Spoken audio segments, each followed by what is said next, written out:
Mən buradan keçəndə çox çətinlik çəkirəm. Ya düşüb aşağıda maşınla toqquşmalıyam, ya da düz yol getməliyəm. O kiminəsə toqquşmalıyam. Belə düşsəm maşınla, belə də olsa insanla toqquşaram.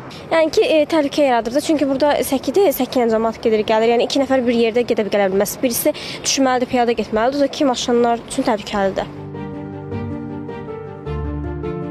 Nərimanov rayonu İzzəddin Həsənoğlu küçəsindəyik. Bu ərazidə piyadaların hərəkəti üçün nəzərdə tutulmuş səki faktiki olaraq yararsız vəziyyətə salınıb. Səkinin bir hissəsi zəbt edilərək üzərinə beton tökülüb və dəmir hasarla bağlanıb. Digər hissəsi isə küçə işıqlandırılması üçün nəzərdə tutulan dirəklərlə tutulub.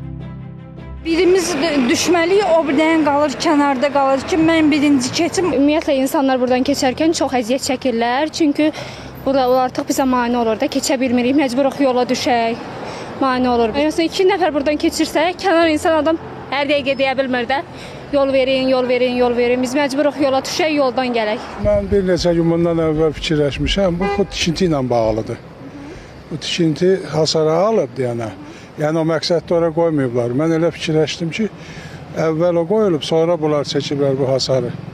Hər halda bunlarla maraqlanmaq lazım ki, uzun müddətdir tikilmir. Heç qorxub elinizi vurub eləyərsiniz, qarşınıza çıxır belə hallar. Olur, bəli. Təhlükəlidir. Olmaz xanım. Vurduq da cəhət alsın. Mən də sürücüyəm, olmaz.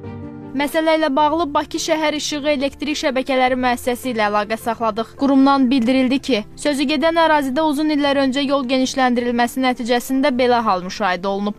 Gələcəkdə piyada səkisinin genişləndirilməsi zamanı ərazidəki işıq dirəyinin yerinin dəyişdirilməsi nəzərdə tutulur.